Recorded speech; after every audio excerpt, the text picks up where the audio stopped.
Vamos a orar.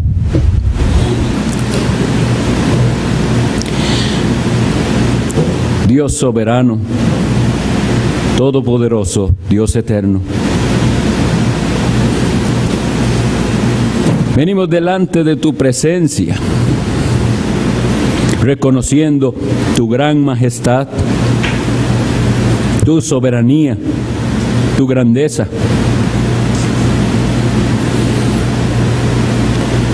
No de una manera natural, sino porque tu palabra santa nos muestra cuán grande eres tú y cuán pequeños nosotros y cuán necesitados estamos de tu gracia.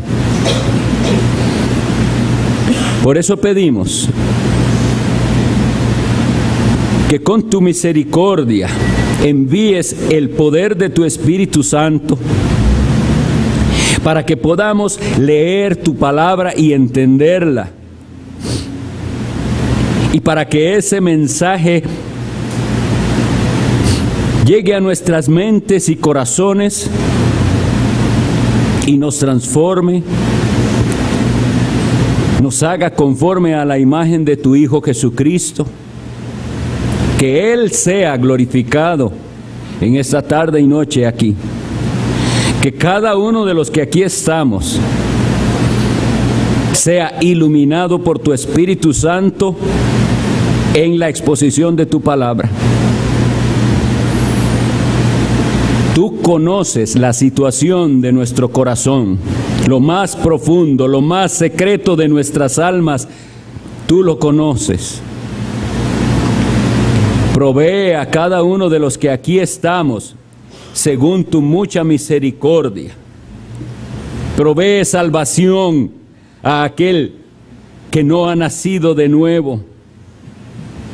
Provee consuelo al que está triste.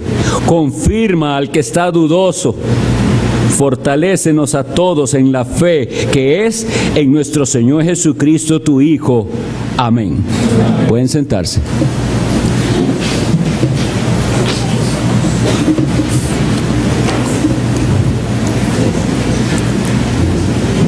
Estamos en la serie de sermones basados en la epístola de Judas. Entonces le ruego que abramos la Sagrada Escritura en la epístola de Judas y vamos a leerla toda como tenemos costumbre en esta serie.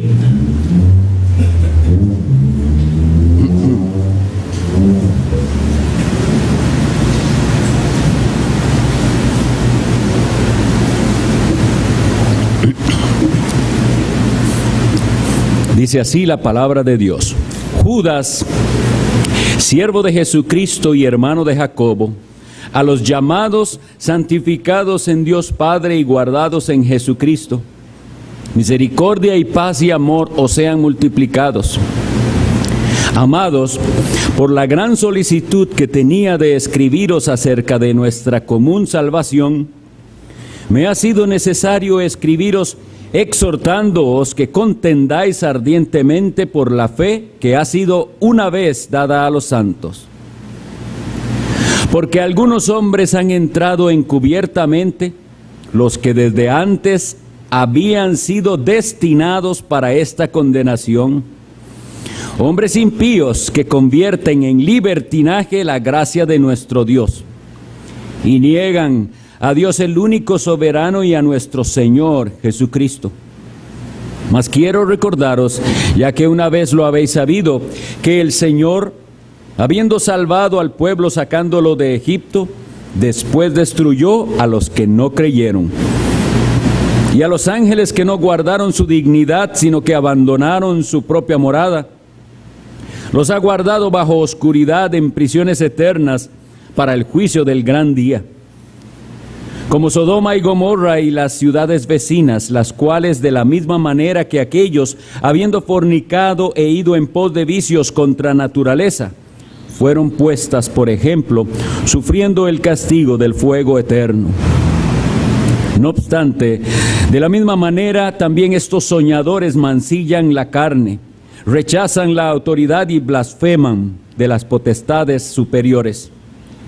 Pero cuando el arcángel Miguel contendía con el diablo disputando con él por el cuerpo de Moisés, no se atrevió a proferir juicio de maldición contra él, sino que dijo: el Señor te reprenda.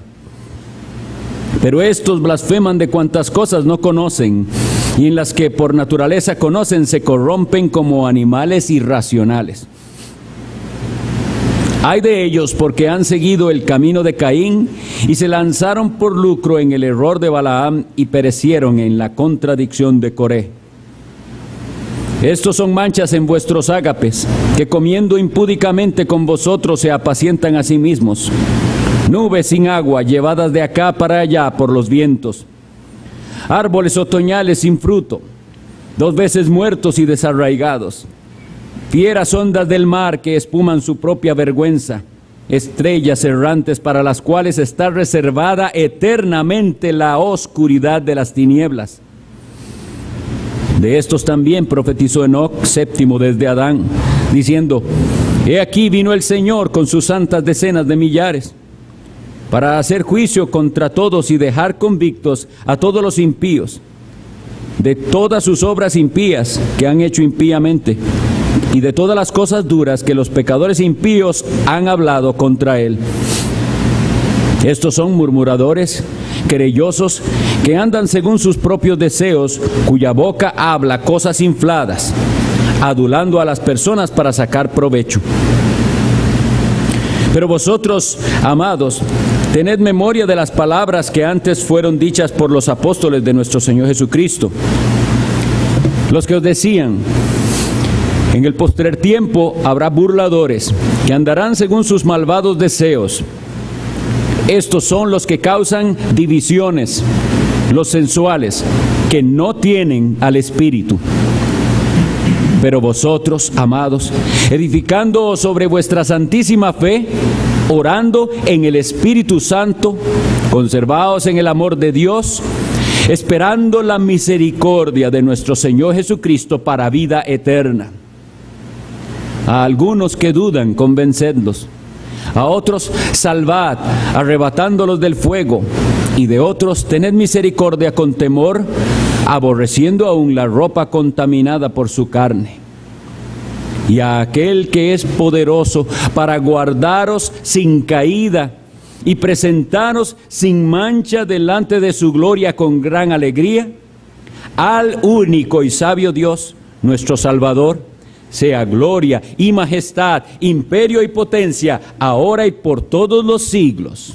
Amén.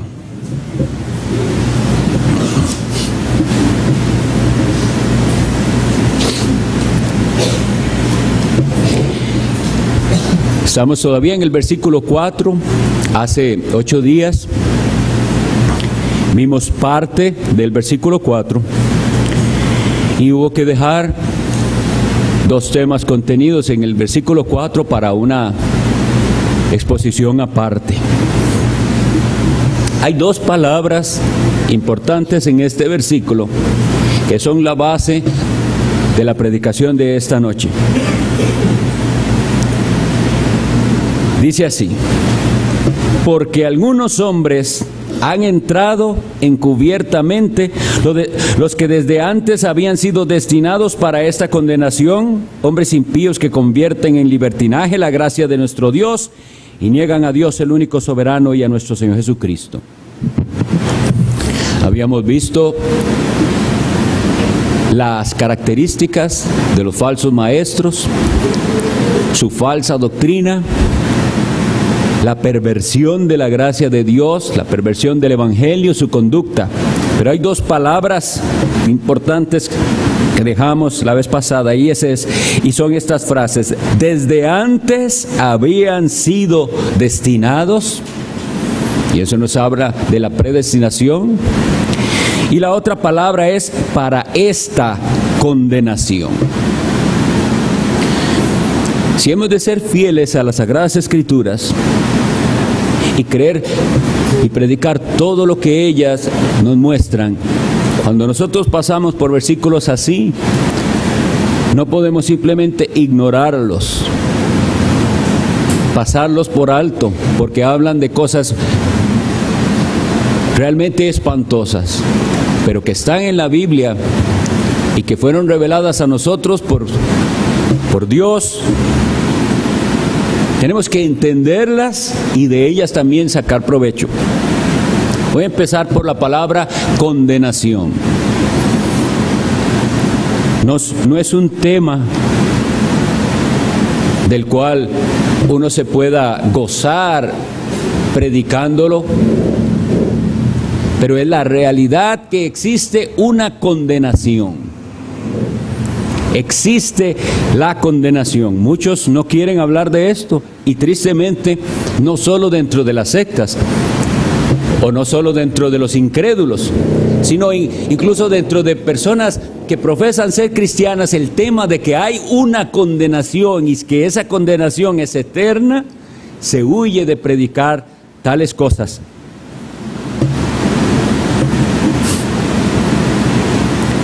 Esa palabra, condenación,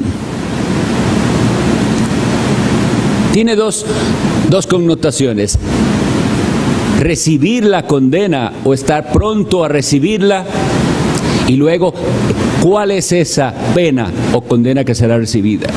Si ustedes recuerdan, en la crucifixión del Señor, habían dos malhechores crucificados con el Señor Jesucristo, uno a su izquierda y otro a su derecha, y uno de ellos le injuriaba. En otro evangelio dice que los dos le injuriaban, pero eventualmente nos cuenta Lucas, capítulo 23, versículo 40, dice, cuando escuchaba al otro injuriar, le dice, ¿ni aún temes tú a Dios estando en la misma condenación? Ese malhechor era consciente de algo. Nosotros estamos recibiendo el castigo, pero dice, estamos, como decirlo así, a un paso de la condenación y usted no tiene temor. Hay, mis estimados, una condenación. Hay otro versículo en el cual que nos servirá para luego, cuando profundicemos más de cómo es que se da esto. En el Evangelio de Juan, capítulo 3, versículo 19 dice, y esta es la condenación. Esta es la condenación, o la razón de la condenación, pudiéramos nosotros tal vez decir. ¿Qué es? Que la luz vino al mundo, y los hombres amaron más las tinieblas que la luz, porque sus obras eran malas. El ser humano huye de la luz porque la luz va a reflejar sus obras malas, y en esa misma actitud acarrea condenación. El hecho de que hay una condenación y que esa condenación es un infierno eterno está contenido aquí en la Biblia, y el que más habló del infierno como la condenación eterna es nuestro Señor Jesucristo. Una predicación que solo muestra al Señor Jesucristo como amor y amor y amor no es fiel, porque Él, si bien podemos leer en muchísimas ocasiones, llamó a los pecadores amorosamente al arrepentimiento y a creer, fue Él el que dijo las palabras más claras con respecto al infierno. Y dice que en aquel día Él dirá a los que están a su izquierda, dice, una representación del juicio es, dice, y Él pondrá a su derecha a las ovejas y a su izquierda a los cabritos. Y cuando Él se refiere a ellos, les dice estas palabras: apartados de mí, malditos, al fuego eterno, preparado para el diablo y sus ángeles. Pero esas palabras tan espantosas salieron de la boca de nuestro Señor Jesucristo, según lo que Él como juez un día dirá a gran parte de la humanidad: apártense de mí. Y es una palabra que nosotros no usamos para nadie, pero Él tiene todo el derecho de usarla. Y le dice: malditos. ¿A dónde van ustedes? Al fuego eterno. Entonces, mis estimados, si nosotros hemos de decir que somos cristianos y que creemos la Biblia, tenemos que creer también esta enseñanza de que hay una condenación y que esa condenación es eterna. Unido a ello estaremos viendo cómo funciona la doctrina bíblica de la predestinación. Pero al estudiar estas cosas debemos ser bien cuidadosos. Nosotros vamos a ir a la Biblia a ver qué dice ella con el fin, como siempre les decimos, de sacar provecho para nuestras almas. Pero hay una ilustración que me sirvió bastante de un libro que me regalaron recién de J.L. Dack, que él decía esto: un agricultor tiene que dedicarse ¿a qué? A sembrar y a hacer todo lo que tiene que ver con la siembra. ¿Qué hace el agricultor? Prepara el terreno, arar, sembrar la semilla, preocuparse por el riego, etc.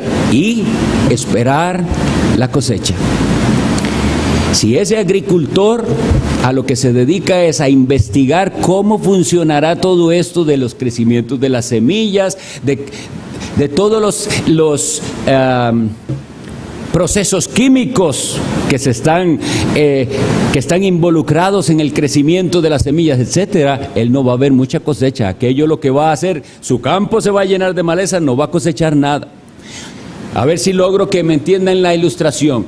Nosotros no hacemos nada si solamente indagamos en la doctrina bíblica para descubrir cosas difíciles de entender y no estamos sembrando. Yo no puede que yo no sepa exactamente cómo funciona, pero yo siembro confiando en Dios. Eso es lo que tenemos que hacer.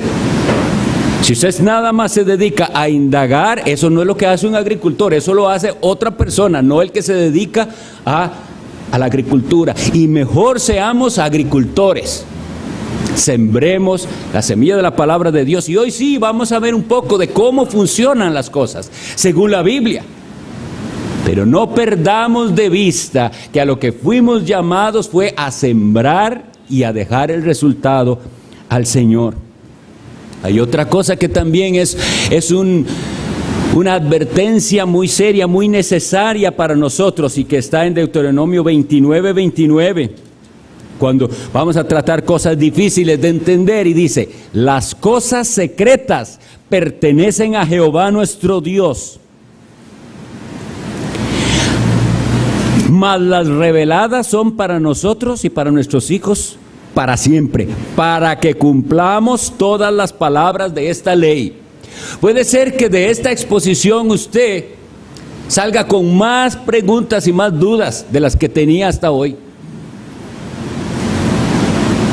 Y que eso le lleve a rendirse más al Señor. Pero a saber una cosa, aunque puede que estas doctrinas le parezcan incomprensibles, las enseña la Biblia, pero hay unas que son claramente comprensibles y son para que usted y yo andemos según el camino de Dios.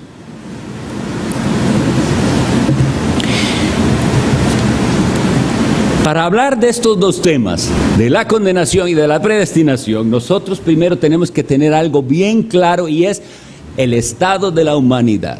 Nosotros partamos de algo tan real como cuál es el estado de la humanidad. ¿Quiénes son los seres humanos? ¿Cómo está la raza humana? La raza humana está caída bajo condenación. Muy conocido es el versículo de Romanos 3:10 que dice: no hay justo ni a uno, ¿verdad? No hay gente buena. La gente puede hacer cosas buenas, pero en el sentido en el que necesitamos justicia para presentarnos delante de Dios, nadie tiene tal cosa. Y conocemos también todo Romanos 3:23, dice: por cuanto todos pecaron, no algunos, no la mayoría o la minoría, todos pecaron, están destituidos de la gloria de Dios. Entonces eso es de donde vamos a partir para estudiar esto. La humanidad toda está destituida de la gloria de Dios porque todos somos pecadores, injustos, no merecedores de salvación, sino de condenación. Entonces ese es el estado de la humanidad. Si nosotros no entendemos eso, ni partimos de ahí, todo lo demás que veamos nos va a ser mucho más difícil entenderlo. Esta es la realidad. El hombre cayó y la humanidad toda está bajo condenación. Pero Dios, en su plan eterno, quiso salvar, y entonces veamos las posibilidades. Vemos por la Biblia que sí hay salvación. Hay salvación. Gloria a Dios, hay salvación. Pero si entonces hay salvación, tenemos que ver cuáles son las posibilidades. Número uno, o Dios va a salvar a todos, absolutamente, o Dios no va a salvar a todos.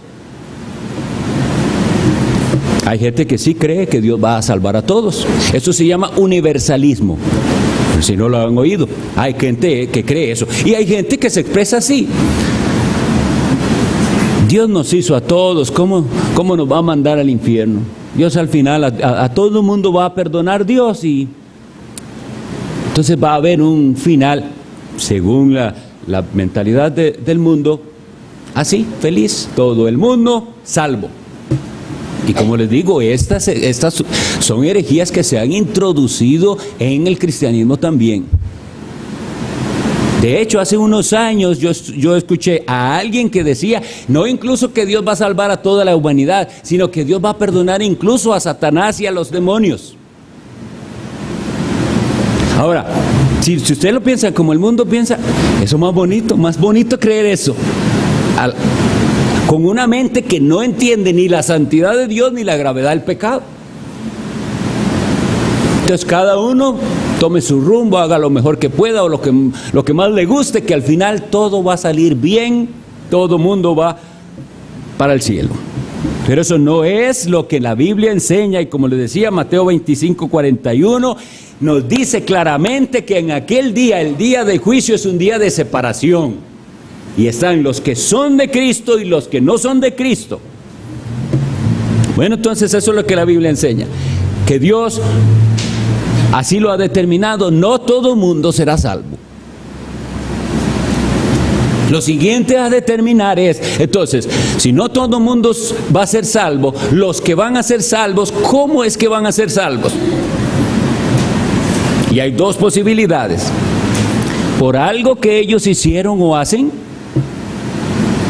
y eso se llama salvación por obras.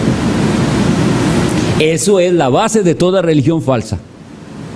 Algo que el hombre hace para merecer la salvación.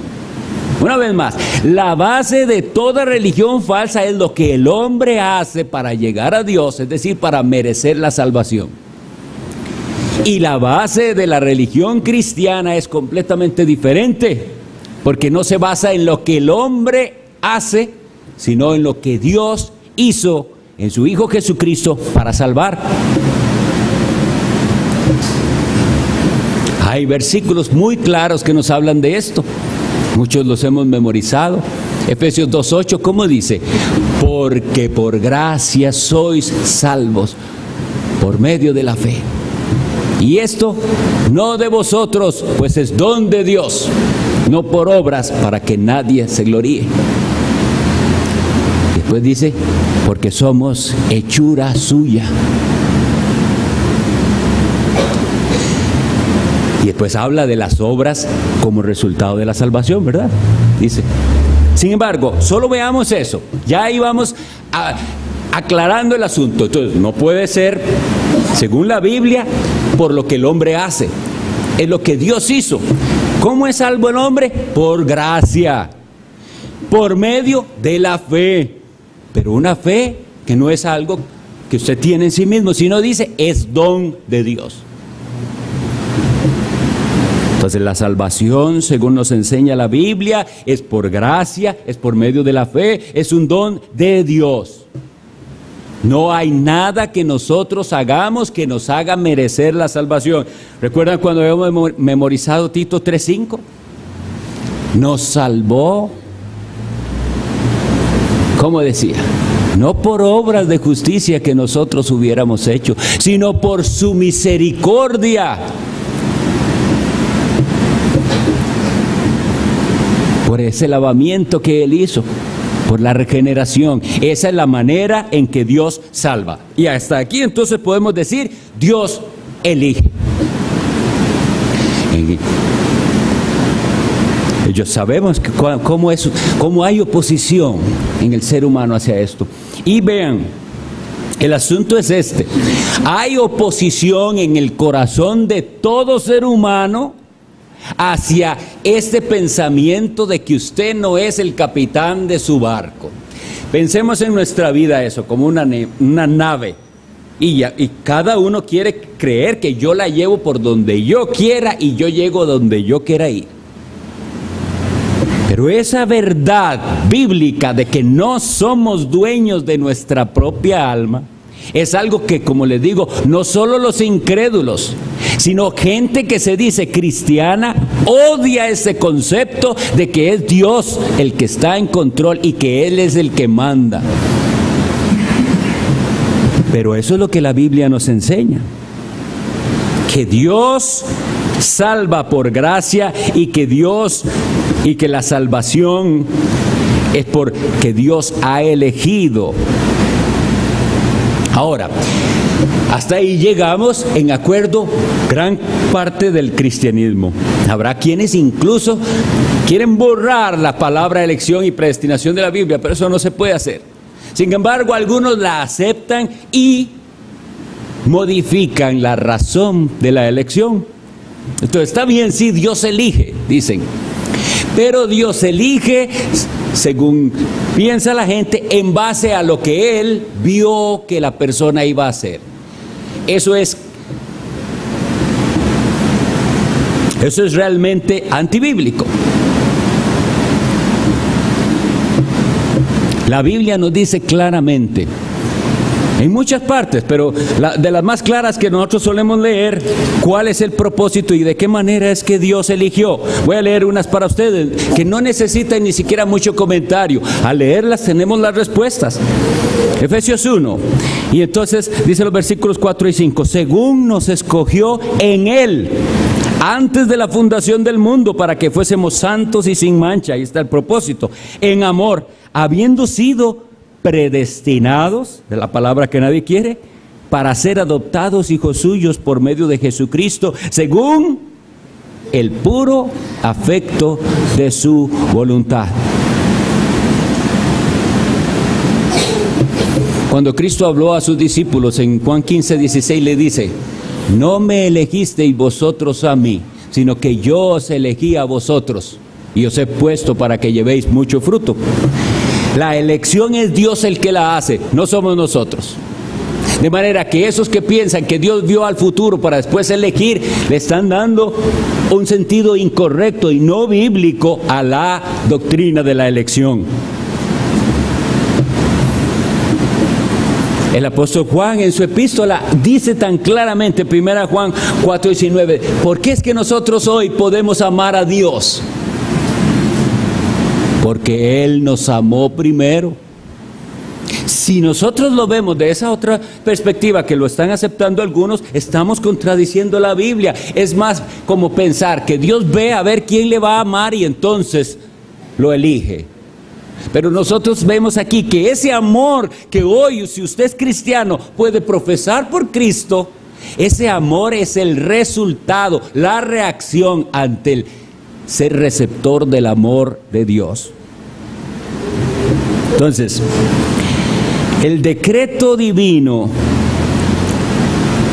no nos explica la razón en sí, sino que nos dice porque así Dios lo quiso. Y esto es decir, voy a buscarlo para ustedes, Lucas 10:21, para que veamos qué es lo que dice Jesucristo cuando está viendo, cuando está hablando de este tema.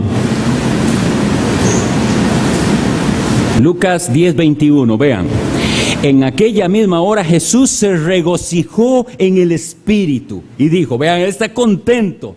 Y vean qué oración que hace. Yo te alabo, oh Padre, Señor del cielo y de la tierra. Ahora, vean qué motivo de la alabanza. Porque escondiste estas cosas de los sabios y entendidos y las has revelado a los niños. ¿Por qué hizo Dios eso? ¿Qué dice el versículo? Sí, Padre, porque así te agradó. Porque Dios así lo quiso. Y una vez más, surge del corazón del hombre un rechazo a que Dios haga las cosas porque Él quiere hacerlas, como si Dios tuviera que darnos a nosotros explicaciones. Con frecuencia yo trato de apaciguar esa inconformidad del ser humano al hablar de la elección.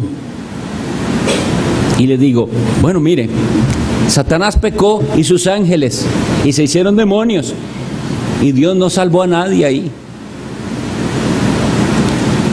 Sin embargo, el ser humano cayó, y todos igual merecedores de condenación, pero Dios quiso salvar.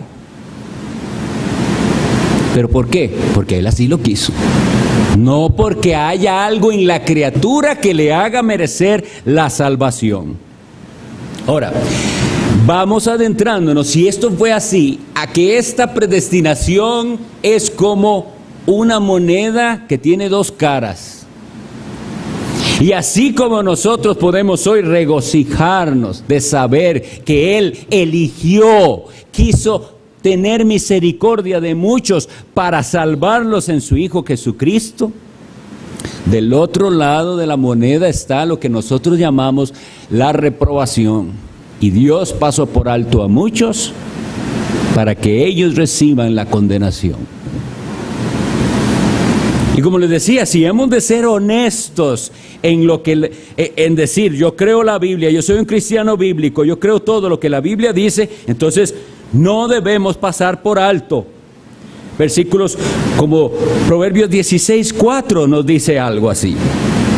Todas las cosas ha hecho Jehová para sí mismo, y aún al impío para el día malo.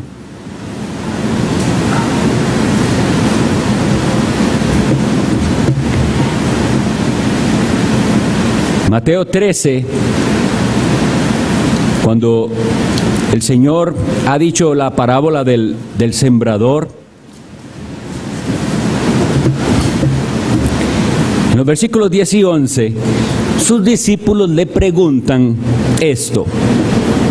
Entonces, acercándose los discípulos le dijeron, ¿por qué les hablas por parábolas? Y yo he escuchado a predicadores diciendo que las parábolas era para que le entendieran mejor. Veamos qué es la respuesta de Cristo. Él respondiendo les dijo, porque a vosotros os es dado saber los misterios del reino de los cielos, mas a ellos no les es dado.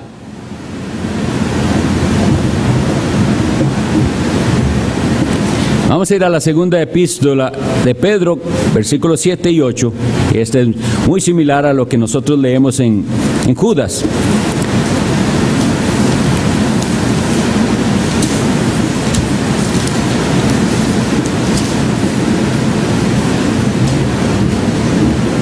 Es primera de Pedro, perdón, no es esa.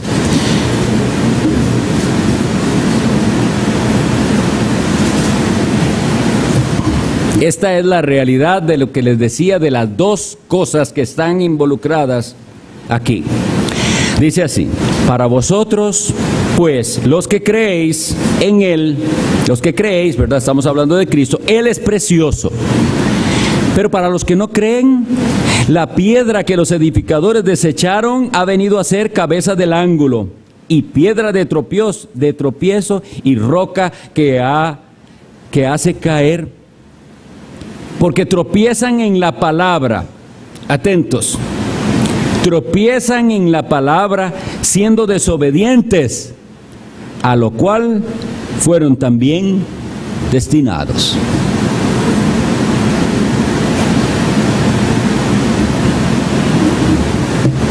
Hay un pasaje que vamos a leer, que si nosotros lo leemos así como está y lo aceptamos, vamos a tener la doctrina bien clara. Y al terminar de él, si nuestro corazón es es humilde ante el Señor, vamos a tener bien claro el tema que estamos estudiando. Leamos por favor Romanos capítulo 9.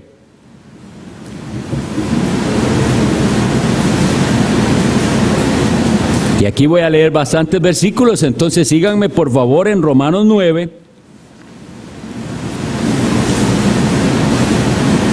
Yo voy a leer a partir del versículo 8. Esto es, no los que son hijos según la carne son los hijos de Dios, sino que los que son hijos según la promesa son contados como descendientes. Porque la palabra de la promesa es esta: por este tiempo vendré y Sara tendrá un hijo. Y no solo esto, sino también cuando Rebeca concibió de uno, de Isaac nuestro padre, versículo 11, pues no habían aún nacido, ni habían hecho aún ni bien ni mal, para que el propósito de Dios conforme a la elección permaneciese, no por las obras, sino por el que llama. Se le dijo, el mayor servirá al menor, como está escrito, a Jacob amé, mas a Esaú aborrecí. ¿Qué pues diremos? ¿Que hay injusticia en Dios? En ninguna manera. Pues a Moisés dice, tendré misericordia del que yo tenga misericordia, y me compadeceré del que yo me compadezca. Versículo 16.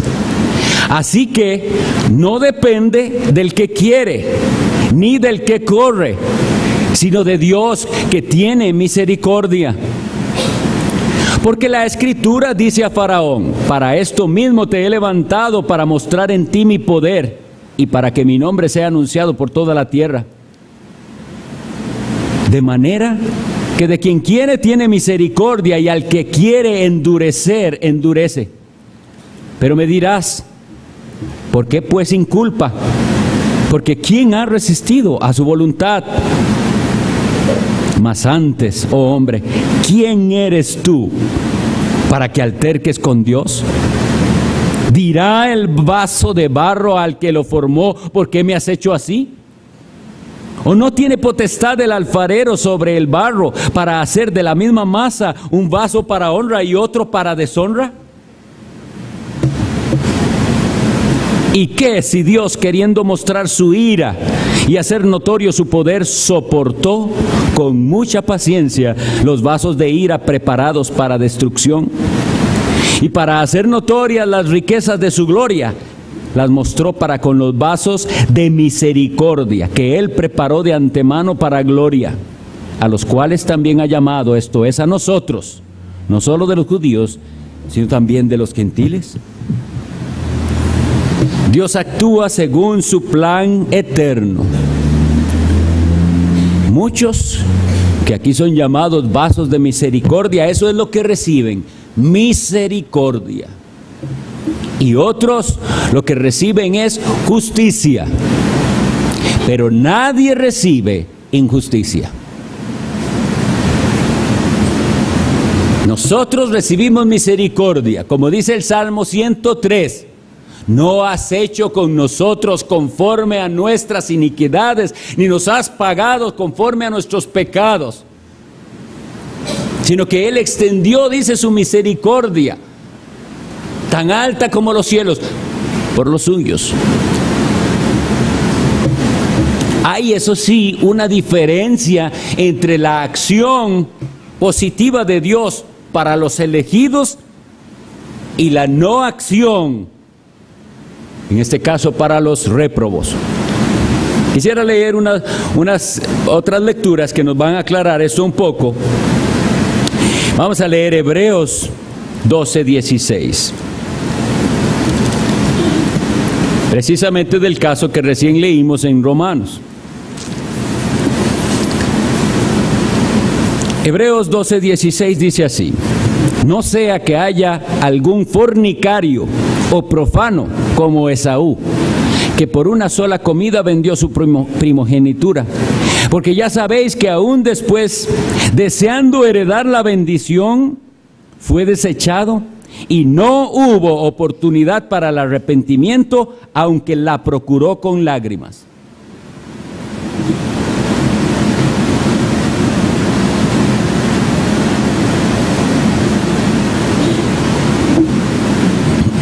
Entonces yo voy a hablar de 3 casos de réprobos que nos van a aclarar un poco las cosas. La Biblia dice, a Jacob amé y a Esaú aborrecí. Tenemos que tener esto bien claro. El que Dios amara a Jacob no tiene nada que ver con que Jacob era más bueno, porque era igual de malo. Tramposo, engañador, lean la historia. Pero como de él tuvo Dios misericordia, hubo para Jacob un Peniel, un lugar al que él le puso Peniel, que significa el rostro de Dios. ¿Por qué? Porque él dijo, he visto a Dios. Él fue llamado por Dios, tuvo su encuentro personal con Dios y Dios lo cambió. A Esaú lo dejó en su camino. Pero cuando nosotros leemos aquí, que debería impactar nuestro corazón, donde dice que no hubo oportunidad para el arrepentimiento, aunque la procuró con lágrimas, entendamos qué es lo que él procuraba con lágrimas. No dice aunque lo procuró con lágrimas el arrepentimiento. ¿Qué es lo que él procuraba con lágrimas? La bendición.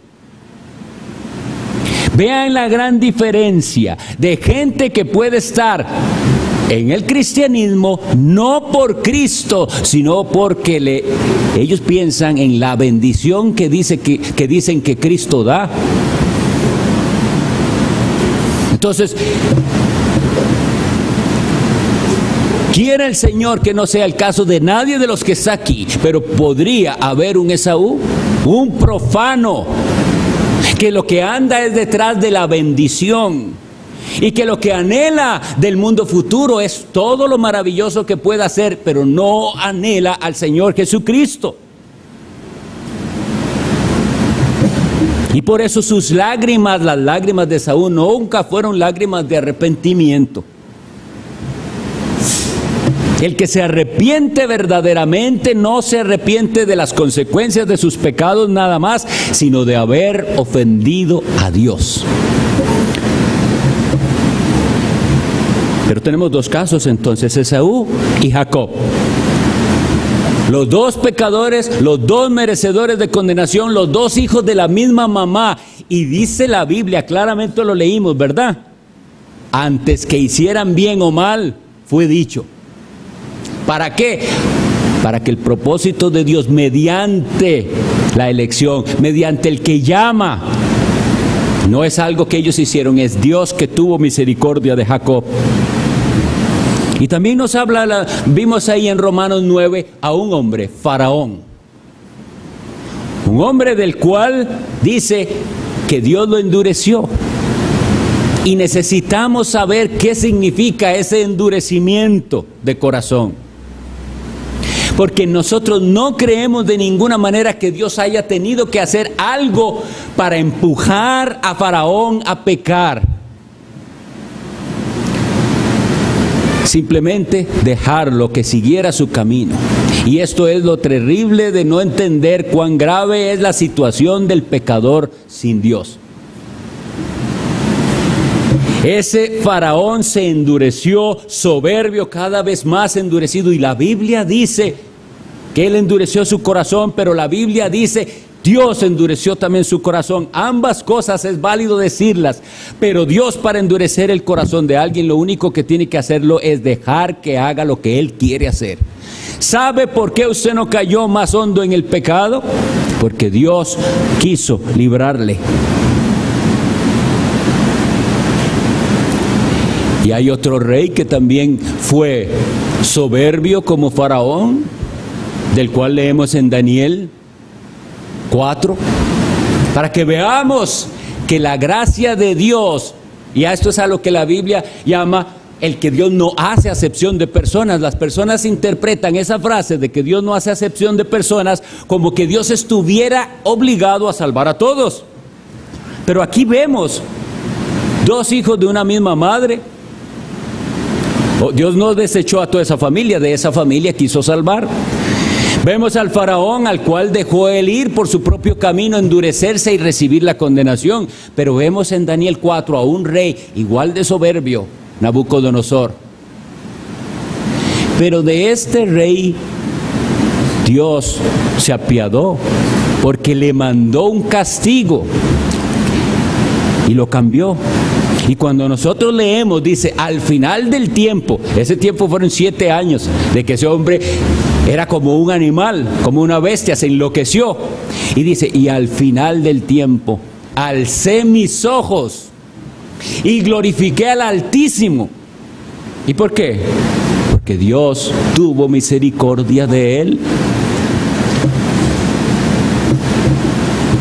Los fariseos, endurecidos contra Cristo, siempre pidiendo señales. Pero dentro de los fariseos Dios quiso tener misericordia. Pablo era un fariseo y él se llama a sí mismo fariseo de fariseos.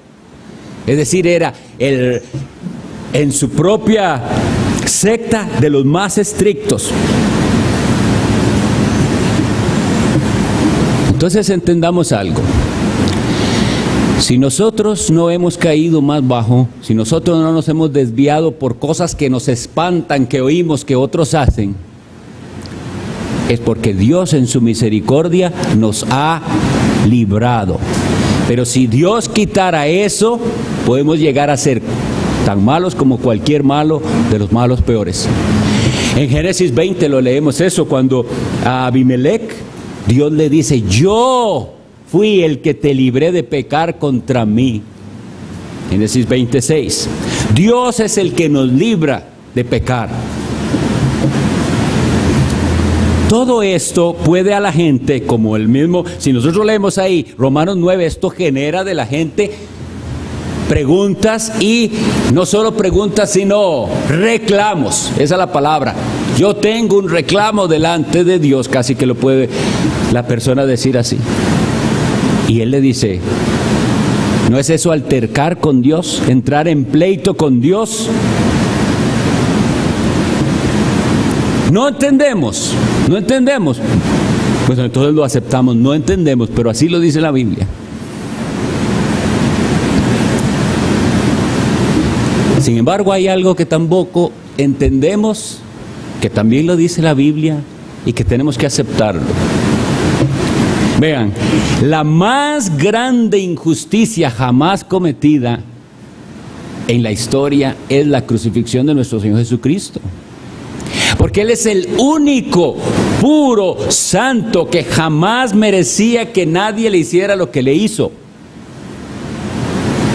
Eso es una gran injusticia, que crucificaran al inocente, que maltrataran al inocente. Y sin embargo, la Biblia nos dice que ese fue un evento que Dios había ordenado. Quisiera que leyéramos para que veamos cómo las dos cosas son ciertas. Hechos 2:23 dice así: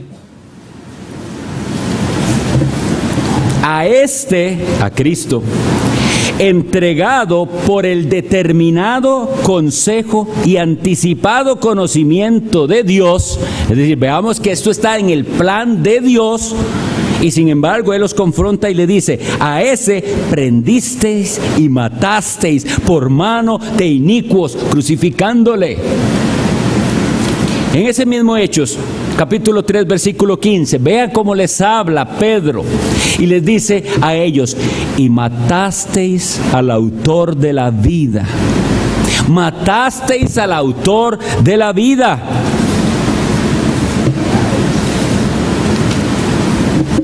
Entonces, cuando hablamos de la predestinación y de ese plan oculto de Dios, Él está actuando en todo lo que sucede y nada se sale de su control.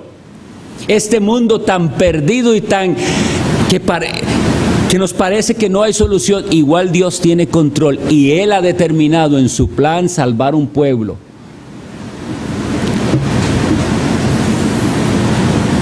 Si ante la cuestión de la predestinación usted lo considera como cristiano, voy a recordarle una frase que decía un profesor que tuve del seminario, Roger Smolin, y decía que ante la predestinación nosotros solo tenemos que hacer estas tres cosas. Oiga, cristianos, ante la predestinación solo tenemos que hacer estas tres cosas: agradecer a Dios, cerrar la boca y temblar. No podemos altercar con Dios. ¿Quién puede pelear contra el Todopoderoso? ¿Quién puede decirle, ¿por qué has hecho esto así?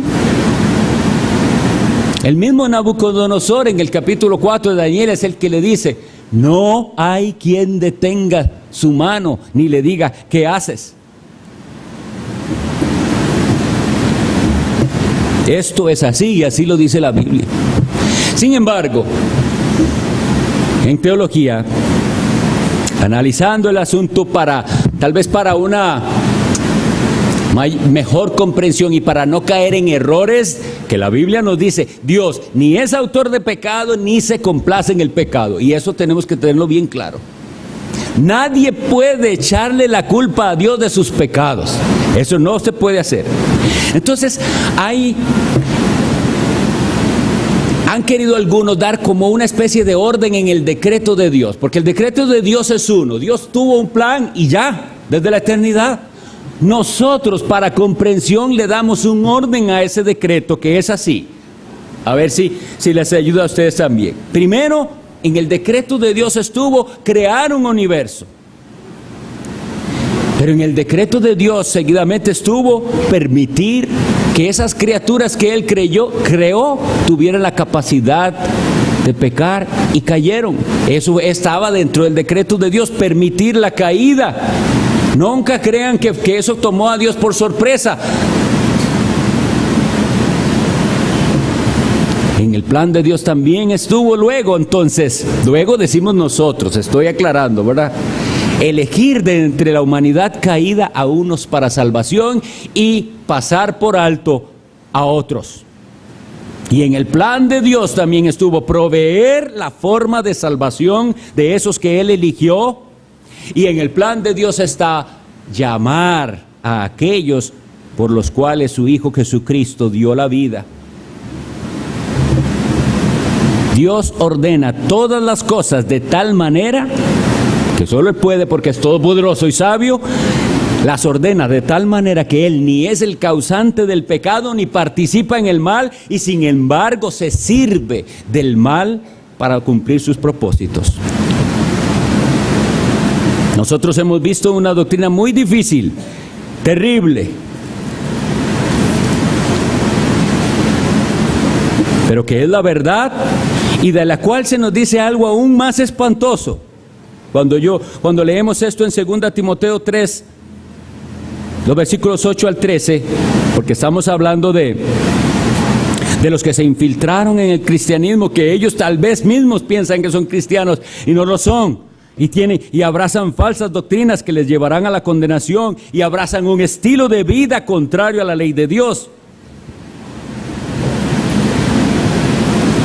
Pablo los describe así, 2 Timoteo 3, 8 al 13. Y de la manera que Janes y Jambres resistieron a Moisés, así también estos resisten a la verdad. Vean, ellos resisten la verdad. Hombres corruptos de entendimiento, réprobos en cuanto a la fe. Por eso le llamamos a esto la reprobación. Mas no irán más adelante, porque su insensatez será manifiesta a todos, como también lo fue la de aquellos.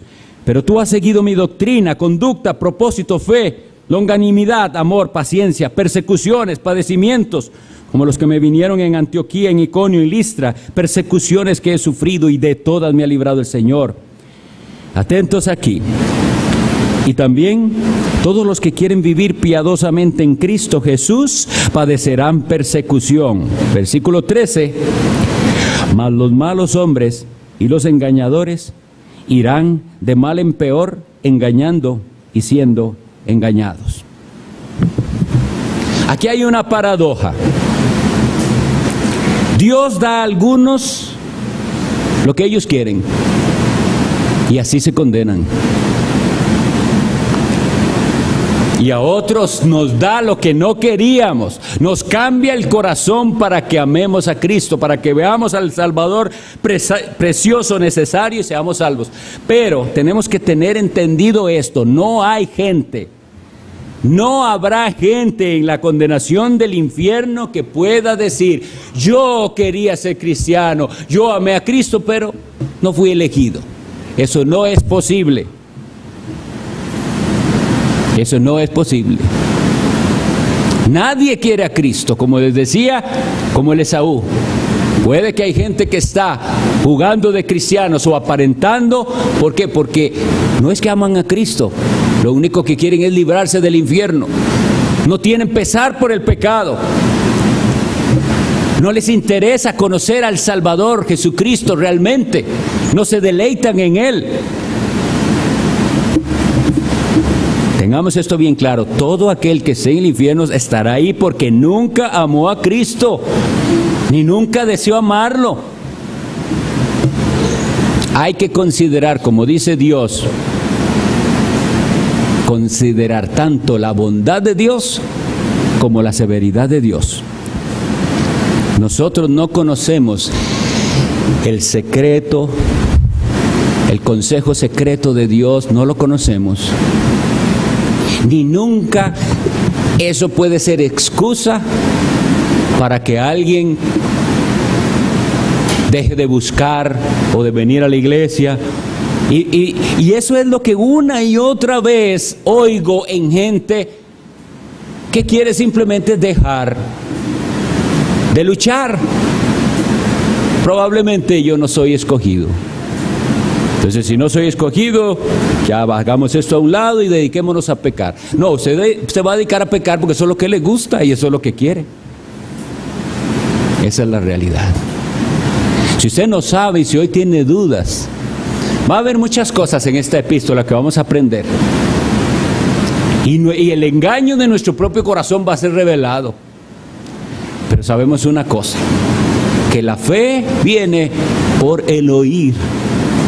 Y esa capacidad de oír para salvación la da Dios. Yo voy a estar aquí y vendré y vendré y vendré. Si tiene duda, hasta que Dios abra mis oídos y me dé fe. Yo no me voy a ir a indagar en el consejo secreto de Dios. Yo lo que voy a hacer es humillarme ante Él y reconocer, Señor, si me dejaras para la condenación, eres justo, eso es lo que yo merezco. Pero creo en tu misericordia, clamo por misericordia.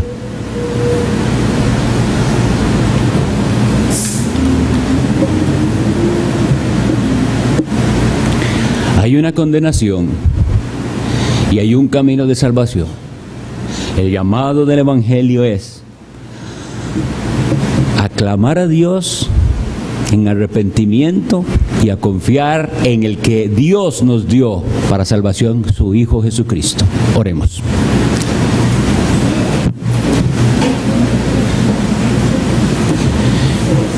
Bendito Dios,